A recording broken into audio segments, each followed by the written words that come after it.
नाखून खाने वाली बहू। सुशीला जी बड़ी उदास होकर घर के बाहर बैठी हुई थी। तभी उनकी पड़ोसन कांता वहां पर आ गई। अरे क्या बात है सुशीला बहन, आज इतनी उदास क्यों हो? अरे क्या बताऊं कांता बहन, जब से घर में बहू आई है तब से आफत आ गई है। अरे ये आप क्या कह रही हैं? आप तो इतना खुश होकर अपने बेटे की शादी करके बहू घर लेकर आई थी। अब क्या हुआ? बहू ने कोई तमाशा खड़ा कर दिया क्या? नहीं नहीं बहन जी, तमाशा तो कोई खड़ा नहीं किया। फिर क्या बात है? क्या बहू ठीक से काम नहीं करती या फिर आपको उल्टे सीधे जवाब देती है? ऐसी भी कोई बात नहीं, मेरी बहू तो घर के सारे काम खुद अकेले ही निपटा देती है और मुझसे तो बड़े प्यार से बात करती है। अरे बहन जी, जब आपकी बहू सारे काम इतने अच्छे से करती है, आपसे झगड़ा नहीं करती, फिर आप परेशान क्यों हैं? अब क्या बताऊं, मेरी बहू को नाखून चबाने की आदत है। जब देखो तब नाखून चबाती रहती है। परेशान हो गई हूँ इस वजह से मैं। अरे तो इसमें आपको क्या परेशानी? चबाती है तो चबाने दो।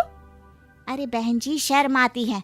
घर पर कोई मेहमान या मिलने वाला आ जाए और वो बार बार हमसे पूछे कि आपकी बहू इस तरह नाखून क्यों खा रही है। अब आप ही बताइए क्या जवाब दें उनको। अरे तो फिर आप अपनी बहू को समझाने की कोशिश कीजिए कि इस तरह की हरकत ना किया करे। क्या करूं? वो कहती है कि उसकी बचपन की आदत है, छुड़ाना बहुत मुश्किल है मम्मी जी। मेरी तो कुछ समझ में नहीं आता। चलिए मैं आपकी बहू को समझाने की कोशिश करती हूँ। आइए आइए, अंदर आइए, इसी बहाने बहू से भी मिल लीजिए। क्या पता आपकी बात उसकी समझ में आ जाए। सुशीला और कांता दोनों घर के अंदर चले जाते हैं। वहां पर सुशीला की बहू प्रिया घर का कुछ काम कर रही थी। कांता को देखते ही प्रिया उनके पास आ जाती है। नमस्ते आंटी जी, कैसी हैं आप? मैं तो बिल्कुल ठीक हूँ बेटा, खूब खुश रहो, भगवान तुम्हें लंबी उम्र दे। आंटी, मैं आपके लिए चाय नाश्ता लेकर आती हूँ, आप तब तक बैठकर मम्मी जी से बातें करें। अरे बेटा, चाय की क्या जल्दी है, यहाँ आओ मेरे पास बैठो। सारा दिन काम में लगी रहती हो, कभी हम लोगों के पास बैठकर बातें भी किया करो। जी आंटी जी, मैं आप लोगों के पास बैठ जाती हूँ बस। कुछ ही देर बाद बातें करते करते प्रिया अपने नाखून चबाने लगती है। ये देखकर कांता ने उससे कहा, अरे प्रिया बेटा, ये तुम क्या कर रही हो? इतनी पढ़ी लिखी सुंदर और समझदार लड़की होकर इस तरह नाखून चबाना अच्छा नहीं लगता। सॉरी आंटी जी, वो क्या है ना, मुझे पता ही नहीं चलता कि मैं कब अपने नाखून चबाने लग जाती हूँ।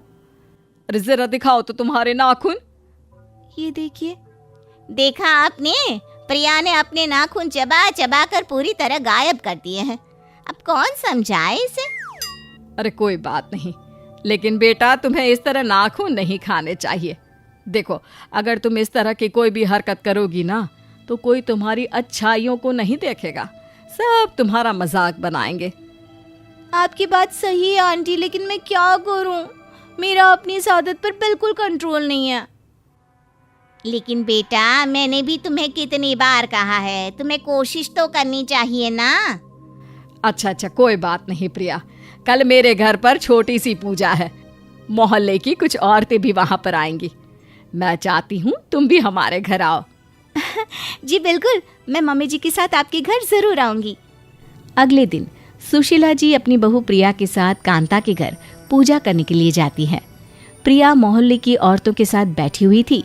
तभी अचानक से मोहल्ले की एक औरत सीमा के चिल्लाने की आवाज आई। अरे ये देखो, सुशीला जी की बहू मेरा हाथ पकड़कर मेरे नाखून खा रही है। हैं? ये क्या कह रही हो? आपको क्या लगता है मैं झूठ बोल रही हूँ? ये देखिए, आपकी बहू मेरे बाजू में बैठी थी। अरे मैं तो भगवान के ध्यान में इतनी मस्त थी, इसने मेरा हाथ उठाया और लगी मेरे नाखून खाने। क्यों प्रिया बहू, तुमने सीमा के हाथ के नाखून भी खाए क्या? मुझे माफ कर दीजिए मम्मी जी, वो मेरे हाथ के नाखून पूरी तरह खत्म हो गए थे, इसलिए मुझे लगा। अरे चुप करो बहू, आज तुमने सारे मोहल्ले वालों के सामने मेरा मजाक बनाकर रख दिया। अरे प्रिया बेटा, मैंने तुम्हें कल ही तो समझाया था कि तुम्हें इस तरह की हरकत नहीं करनी चाहिए। इसमें मेरी कोई गलती नहीं है, मुझे पता ही नहीं चला कि अपने नाखून खाते खाते कब मैं सीमा आंटी की नाखून चबाने लग गई। अरे कैसी पागल बहू है आपकी, इसका कुछ इलाज क्यों नहीं करवाते? अरे ऐसा भी कोई होता है क्या, इंसान अपने नाखून छोड़कर बाजू वाले के नाखून चबाने लगे? सीमा की बात सुनकर मोहल्ले की सारी औरतें हंसने लग जाती है। ये देखकर सुशीला जी को बिल्कुल अच्छा नहीं लगता और वो प्रिया पर नाराज होती है और उसे घर ले आती है। पूरे मोहल्ले के सामने आज तुमने हमारा मजाक बनवा कर रख दिया। मम्मी जी मुझे माफ कर दीजिए, मुझसे बहुत बड़ी गलती हो गई। बहू, आखिर तुम अपनी आदत छोड़ क्यों नहीं देती? मैं कोशिश करूंगी मम्मी जी। कुछ दिन और इसी तरह बीत जाते हैं, लेकिन प्रिया की नाखून खाने की आदत अभी तक खत्म नहीं हुई। तभी एक दिन प्रिया के पेट में जोरों से दर्द होता है। मम्मी जी मेरे पेट में बहुत जोर से दर्द हो रहा है। अरे क्या हुआ? कुछ देर पहले तक तो तुम बिल्कुल ठीक थी। पता नहीं मम्मी जी, बहुत दर्द हो रहा है, मुझे डॉक्टर के पास ले चलिए ना। अच्छा ठीक है, मैं तुम्हें डॉक्टर के पास ले चलती हूँ। सुशीला जी, आपकी बहू के पेट में नाखूनों का गुच्छा बन गया है और इसे ऑपरेशन से ही बाहर निकाला जा सकता है। क्या ऑपरेशन? ये क्या कह रहे हैं आप डॉक्टर साहब? मुझे ऑपरेशन से बहुत डर लगता है। अब डरने से क्या होगा प्रिया जी, आप जिस स्पीड से नाखून खाती हैं उससे ये सब तो होना ही था। हे भगवान, ये क्या हो गया? मेरे नाखून खाने की आदत की वजह से मुझे ये सब सहना पड़ रहा है। बहू, अगर तुमने वक्त रहते मेरी बात मान ली होती तो आज तुम्हारे साथ ये सब ना हुआ होता। 2 दिन बाद आप मेरे हॉस्पिटल वापस आ जाना, मैं आपके पेट का ऑपरेशन करके सारा गुच्छा बाहर निकाल दूंगा। डॉक्टर साहब, क्या इसका और कोई इलाज नहीं है? नहीं, और कोई इलाज नहीं है। और हाँ, अगर एक बार ऑपरेशन होने के बाद आपने फिर से नाखून खाना शुरू किया तो अगली बार ऑपरेशन करना भी मुश्किल होगा, फिर तो सीधा भगवान जी ही इसका इलाज करेंगे।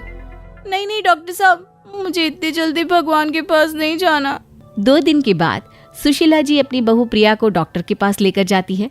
प्रिया को हॉस्पिटल में एडमिट करने के बाद उसे ऑपरेशन थिएटर में ले जाया जाता है। 1 घंटे के बाद जब प्रिया होश में आती है, मम्मी जी, मेरा ऑपरेशन ठीक से तो हो गया ना? मुझे कुछ होगा तो नहीं ना? क्यों, तुम्हें अच्छा नहीं लग रहा क्या? नहीं मम्मी जी, ऐसी कोई बात नहीं है, लेकिन मुझे पता है डॉक्टर ने मेरा पेट काट कर नाखून का गुच्छा बाहर निकाला होगा और अब मुझे कई दिनों तक एक बिस्तर पर पड़े रहना होगा। प्रिया की बात सुनकर डॉक्टर और सुशीला दोनों जोर जोर से हंसने लगते हैं। ये देखकर प्रिया हैरान रह जाती है और पूछती है, अरे ये क्या बात हुई?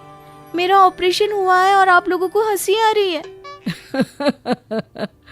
नहीं प्रिया जी, आपका कोई ऑपरेशन नहीं हुआ है। हाँ, तो फिर मैं बेहोश क्यों थी और मुझे हॉस्पिटल में एडमिट क्यों किया गया? तुम्हें डराने के लिए, और किस लिए? इतनी बार तुम्हें समझाया कि तुम्हें नाखून नहीं खाने चाहिए, लेकिन तुम्हें समझ में ही नहीं आता था। मुझे लगा कि यही एक सही तरीका है। लेकिन उस दिन पे तो डॉक्टर साहब ने कहा था कि मेरे पेट में दर्द नाखूनों की गुच्छी की वजह से है। वो मैंने आपसे इसलिए कहा था क्योंकि आपकी सासू माँ ने मुझे ऐसा करने के लिए कहा। अगर मैं और आपकी सासू माँ आपको डराते नहीं तो आपकी नाखून खाने की आदत कभी नहीं जाती। तो क्या मैं बिल्कुल ठीक हूँ? मेरा पेट कटा नहीं है? जी नहीं, बिल्कुल भी नहीं, आप एकदम ठीक है। बस थोड़ी देर के लिए आपको बेहोशी का इंजेक्शन दे दिया गया था, और वो भी तुम्हें डराने के लिए बहू। लेकिन ध्यान रखना, अगर आगे से नाखून खाए तो सचमुच तुम्हारा ऑपरेशन करवा दूंगी।